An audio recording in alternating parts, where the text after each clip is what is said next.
شیخ اکبر کہہ رہے ہیں کہ موجودات کا وجود جو ہے وہ الہو سے ہے۔ الہو سے مراد آپ سمجھیں کہ وہ ذات ہے جو کہ اصل پاور ہے، جو کہ اصل اس کائنات کی ہر چیز ہے۔ اس کے مختلف مراتب ہیں،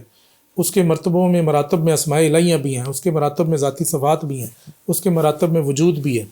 تو اس سینس میں کہہ رہے ہیں کہ موجودات میں الہو کی صلاحیت سے، کیونکہ ان موجودات کا وجود الہو سے ہی ہے، یعنی کہ موجودات کا وجود، چونکہ وجود اس ذات کا ایک مرتبہ ہوا اور یہی وجود جو ہے وہی وجود اس نے موجودات کو دیا، تو اس سینس میں موجودات کی میں الہو کی صلاحیت ہے، اور وجود کے بعد ان کی بقا بھی الہو سے ہی ہے، کیونکہ الہو ہی ان کو باقی رکھتا ہے، اور تو کوئی کائنات میں ایسی پاور نہیں ہے کہ جو ان کو قائم رکھ سکے یا بقا دے سکے۔ تو اس سینس میں یہ بات ہے، اس کو یہ نہ لے لیجیے گا کہ جی ڈائریکٹلی الہو ہی سب میں ہے اور سب الہو ہیں، تو وہ نہیں ہے، اس کے مراتب میں سے ایک مرتبے کی بات ہو رہی ہے، وجود کا مرتبہ ہے۔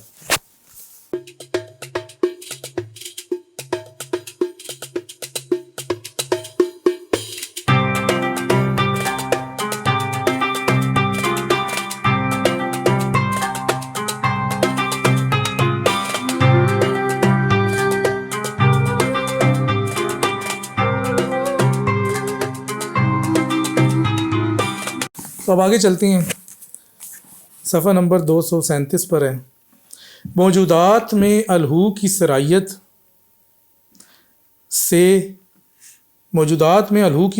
سے، کیونکہ ان موجودات کا وجود الہو سے ہی ہے، اور وجود کے بعد ان کی بقا بھی الہو سے ہی ہے۔ الہو کے بعد جو بھی ہے تو وہ الہو سے ہی ہے، چاہے حکم بدل ہو یا چاہے حکم عطف البیان ہو، یعنی ان مراتب کے بیان کے لیے جو الہو سے مخصوص ہیں۔ یہ بعد والا اس کی طرف لوٹتا ہے، نہ کہ ذات الہو کی طرف، اور الہو اپنے اجمال اور عزت پر باقی رہتا ہے۔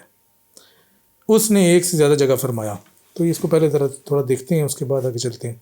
موجودات میں الہو کی صلاحیت سے، شیخ اکبر کہہ رہے ہیں کہ موجودات کا وجود جو ہے وہ الہو سے ہے۔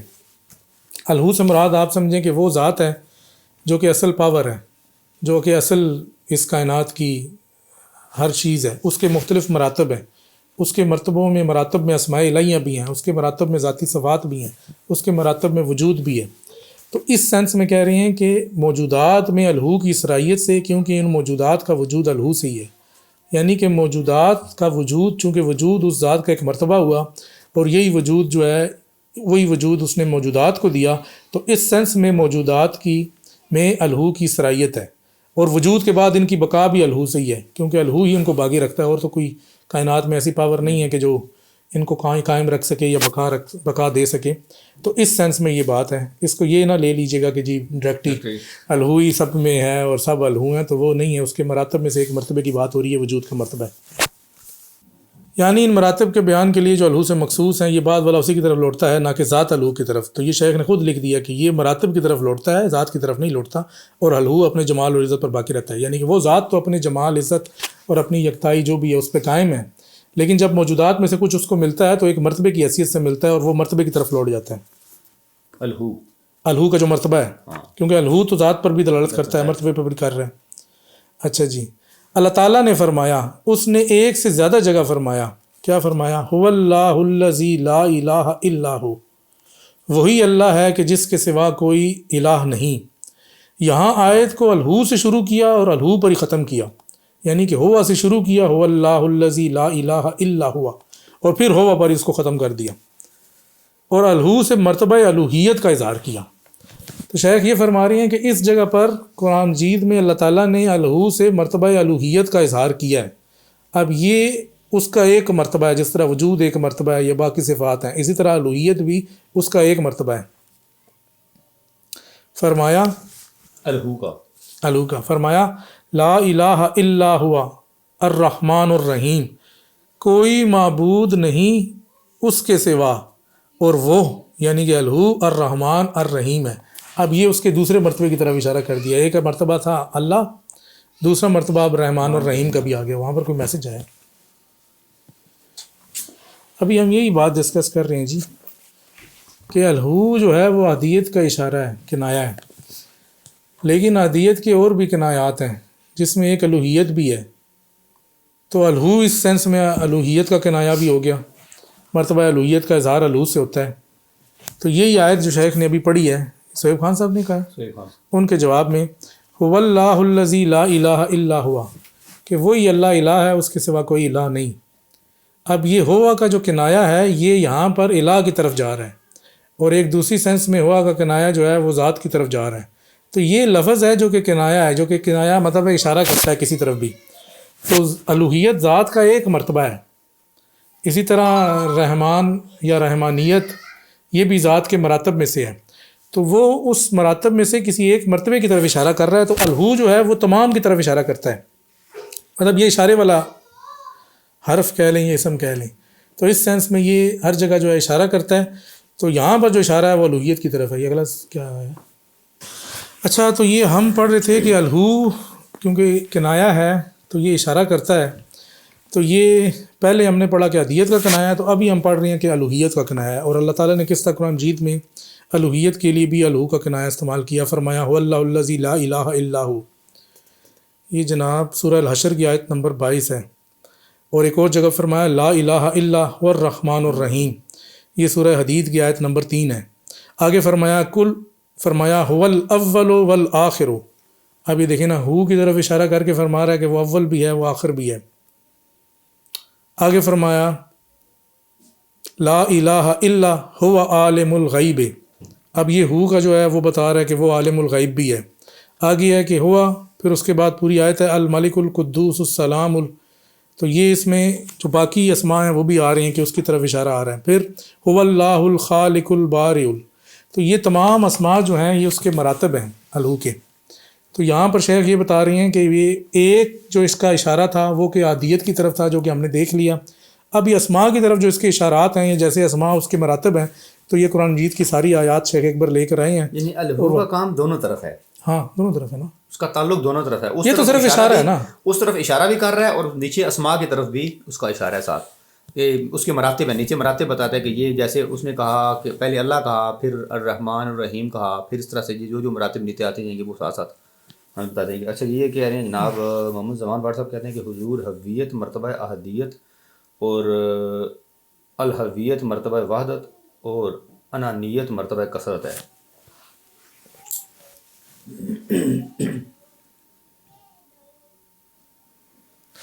زمان بھٹ صاحب نے کچھ لکھی ہے یہ نیچے سے، لیکن ابھی ہم تو شیخ اکبر کے جو اس کو ٹیکسٹ کو پڑھ رہے ہیں، تو اپنے کامنٹس ہیں ان کے کامنٹس کا۔ اچھا، انہوں نے لکھا ہے کہ الحویت، الہویت کہہ لیں جو بھی کہہ لیں، مرتبہ احدیت و وحدت و وحدیت کا جامع ہے۔ خیر جو بھی، ہم اس کو ان مراتب کے طور پہ نہیں دیکھ رہے، یہ مختلف صوفیاء نے بعد میں بنائے ہیں۔ شیخ نے جس طرح سے بالکل وہ اپنے کلام میں کہا ہے، تو ابھی ہم اس کو اس طرح سے دیکھ رہے ہیں، اور جس طرح سے قرآن مجید کی آیات لا کے ابن عربی نے بتائی ہیں، تو اس سے واضح ہو رہا ہے کہ ہو یا ہوا جو ہے وہ ایک عادیت کا کنایا ہے، وہ اسم اللہ جامع کا کنایا ہے، اور پھر اس کے بعد باقی تمام مراتب اور اسماء کے اوپر بھی دلالت کرتا ہے، اور یہ تمام آیات جو ہیں وہ لے کر آئے ہیں۔ اچھا جی، تو اس پیراگراف میں ہم نے صرف یہی پڑھا ہے کہ الہو قرآن مجید کی کن، الہو تو نہیں، ہوا یعنی کہ جو اشارہ ہے اس کو الہو بھی کہتے ہیں، قرآن مجید کی کون سی آیات میں کن اسماء کی طرف اور ذات کی طرف دلالت کرتا ہے۔ تو یہ آیات شیخ اکبر نے لکھ دی ہیں، یہ چند آیات ہیں، اس کا مطلب یہ نہیں ہے کہ اور نہیں، آپ جا کے دیکھیں گے تو متعدد آیات آپ کو باقی بھی ملیں گی جو اسی معنی کی طرف اشارہ کرتی ہیں۔ تو یہ آیت میں دوبارہ سے ہم پڑھ دیں، یہ تم نے پڑھ دی؟ نہیں پڑھی میں نے آیت۔ اچھا، یہ آیات یہ ہیں، ذرا دوبارہ سے پڑھتے ہیں۔ هو اللہ الذی لا الہ الا ہوا۔ اب یہ اللہ کی طرف ہوا کا کنایا بالکل واضح ہے کہ وہ اس کے سوا کوئی الہ نہیں، مرتبہ الوہیت کی طرف ہے۔ آگے لا الہ الا ہوا الرحمن الرحیم، اب یہ ہوا جو ہے وہ الرحمن الرحیم کی طرف اشارہ کر رہا ہے۔ آگے هو الاول والآخر، اس کے اسم اللہ اول اور اس کے اسم آخر کی طرف ہوا جو ہے وہ اشارہ کر رہا ہے۔ لا الہ الا هو عالم الغیب، اس کے عالم الغیب ہونے والی جو صفت ہے اس کی طرف ہوا جو ہے وہ اشارہ کر رہا ہے۔ هو الملک القدوس السلام المؤمن، یہ تمام صفات جو ہیں اس کی طرف ہوا اشارہ کر رہا ہے۔ هو اللہ الخالق البارئ، تو اس کے خالق اور باری ہونے کی طرف ہوا جو ہے وہ اشارہ کر رہا ہے۔ اس کے بعد شیخ اکبر فرماتے ہیں پس الہو کے بعد مذکور اسماء الہو کی وضاحت کرتے ہیں جو وہ عالم میں خاص پیدا کرنا چاہتا ہے، اور یہ تمام اسماء الہو کے ترجمان ہیں، اور الہو اپنی عادیت اور حویت میں حجاب عزت العامہ میں معصور ہے، اسی لیے ہم نے الہو کے بعد والے اسماء کو مرتبہ کا عطف بیان یا مرتبہ مستخلف بدل قرار دیا۔ یعنی کہ کہہ رہے ہیں کہ یہ جتنے اسماء بھی جو ہیں وہ الہو کے بعد آئے ہیں، یہ الہو کو ہی بیان کر رہے ہیں، ریپرزینٹ اسی کو ہی کر رہے ہیں، ریپرزینٹ اسی کو ہی کر رہے ہیں کہ الہو سے مراد ہے، کیونکہ یہ ذات کے مراتب ہیں تو وہ کس حد تک وہ ذات جو ہے وہ ان مراتب میں کس طرح سے ہے، تو یہ ساری چیزیں جو نہیں ہیں یہ الہو کو بیان کر رہے ہیں، اور پھر الہو جو ہے وہ اس ذات کی طرف چونکہ کنایا ہے تو یہ سمجھ لیں کہ اس کی جو مخفی ہیں یہ اسی کے اندر ہی ساری قوتیں ہیں جو اسماء کی قوتیں ہیں، لیکن یہ ان لبادوں میں جو ہے مخلوق کے ساتھ اللہ تعالیٰ جو ہے وہ کلام کرتا ہے۔ جیسے وہ پہلے میں نے کہا تھا کہ جیسے اسم اللہ تمام اسماء کا جامع ہے، تو وہ آپ یہ سمجھ رہے ہیں کہ الہو جو ہے وہ ان سب کا جامع ہے، یہی کہہ سکتے ہیں اس کو، الہو جو ہے وہ تمام اسماء بشمول اسم اللہ کے جامع سے مراد یہ ہے کہ وہ اس کی طرف اشارہ کرتے ہیں اور وہ پھر عدیت کی طرف اشارہ کرتے ہیں، یعنی اس رسائی صرف جو ہے وہ الہو کی ہے، یہ باقی اسماء کی رسائی نہیں ہے، رسائی ان کی رسائی ہے الہو تک، الہو کی رسائی اس ذات تک ہے۔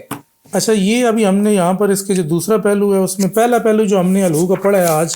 اس میں ہم نے یہ دیکھا ہے کہ جتنے بھی کنایات ہیں وہ خود ظاہر نہیں ہوتا، کنایات سے ظاہر ہوتا ہے، اس کی تعریف نہیں ہوتی، کنایات کی تعریف ہوتی ہے لیکن اس کی دلالت الہو کی طرف ہوتی ہے، وہ ہم نے پڑھا۔ اور دوسرے میں ہم نے پڑھا کہ الہو جو ہے وہ اسماء جو ہے اس کی وضاحت کرتے ہیں، جب اللہ تعالیٰ فرماتا ہے کہ هو الاول والآخر، تو اول اور آخر جو ہے الہو کی وضاحت کر رہا ہے۔ اس سے فرمایا هو الرحمن الرحیم، تو الرحمن الرحیم جو ہے بتا رہے ہیں کہ الہو کیسا ہے۔ هو الملک القدوس، تو یہ ساری چیزیں الہو کی دلالت کر رہی ہیں، کیونکہ شیخ کے نزدیک جو اسماء ہیں وہ بیسیکلی ان کی اپنی کوئی حیثیت نہیں ہے، وہ عدم ہے، تو اصل حیثیت تو ذات کی ہے جو کہ عدم میں ہے، اصل حیثیت تو ذات کی ہے جو کہ عدم میں ہے، تو یہ سارے اسی کی طرف دلالت کر رہے ہیں۔ تو آگے یہ فرما بھی دیا کہ تمام اسماء الہو کے ترجمان ہیں، ترجمان سے مراد ہے کہ اس کی وضاحت کرتے ہیں کہ وہ کیا ہے، اور الہو اپنی عادیت اور حویت میں حجاب العزت العامہ میں معصور ہے۔ معصور سے مراد یہ ہے کہ وہ ذات تک کسی کی رسائی نہیں ہے، وہ وہاں پر ہی ہے، نہ اس کی اسماء کی اس حد تک اس طرح رسائی ہے، نہ مخلوقات کی رسائی ہے، وہ جس کو اپنی رسائی کروائے اور کسی کو نہیں کرواتا، تو اس وجہ سے وہ ذات اپنی اس عادیت میں ہی ہے، باقی جو نیچے اسماء ہیں وہ اس کی طرف دلالت کرتے ہیں، اور یہ الہو کی طرف بھی دلالت کرتے ہیں اور الہو ذات کی طرف کنایا کرتا ہے۔ تو یہ کتاب الہو میں جو دو ہم نے پہلو پڑھے ہیں وہ یہ ہیں۔ آگے فرماتے ہیں اور الہو کا اطلاق بھی صرف عادیت سے موصوف مطلق ذات یعنی ذات الہیہ پر ہی درست ہے، یعنی کہ الہو کا اطلاق جو ہے وہ اس ذات کے اوپر اصل میں ہے، ان اسماء پہ نہیں ہے، یہ تو صرف اس کی وضاحت کر رہے ہیں نا، تو اسی عادیت سے موصوف مطلق ذات یعنی ذات الہیہ پر ہی درست ہے وہ ذات، کیونکہ اللہ تعالیٰ کے سوا ہر شے اور بعض ما سوا اللہ کی مشہود اور مدرک ہے، یعنی وہ یعنی ما سوا اللہ انتا میں ہے، الہو میں نہیں، کیونکہ اللہ تعالیٰ کے سوا ہر شے اللہ اور بعض ما سوا اللہ کی مشہود اور مدرک ہے۔ تو کہہ رہے ہیں کہ اللہ تعالیٰ کے سوا کوئی بھی شے ہے، اس کا دیدار بھی ہو سکتا ہے، اس کا مشاہدہ بھی ہو سکتا ہے، اس کا ادراک بھی ہو سکتا ہے، لیکن اللہ تعالیٰ کا اور اس ذات کا ادراک نہیں ہو سکتا، تو اس لیے فرمایا کہ اللہ کے سوا ہر شے کی اللہ کی مشہود، یعنی اللہ تو ادراک کرتا ہی ہے لیکن باقی مخلوقات بھی کسی نہ کسی پہلو میں کسی نہ کسی شے کا ادراک کر لیتی ہیں، پس وہ یعنی ما سوا اللہ انتا میں ہے، الہو میں نہیں۔ تو یہ بھی واضح رہے کہ اللہ کے سوا جتنی چیزیں ہیں وہ ان کا الہو سے تعلق نہیں ہے، ان کا تعلق انتا تک ہی آئے گا۔ انتا سے مراد ہے یہ بھی ایک کنایا ہے، لیکن یہ الہو جتنا پاورفل کنایا نہیں ہے، تو یہ نچلا لیول پہ آپ اس سے نچلا مرتبہ ہے، نچلا لیول آپ کر لیں۔ تو یہ ہم نے الہو کی دو پہلو ڈسکس کیے ہیں آج ابھی، تو اس کے بارے میں کسی شخص کا کوئی سوال ہے تو وہ کر لیں۔ تھوڑا مشکل موضوع، ہاں مشکل موضوع ہے، تو اس کو ہم آہستہ آہستہ ہی لے کر چلیں گے، ایک دم سے نہیں۔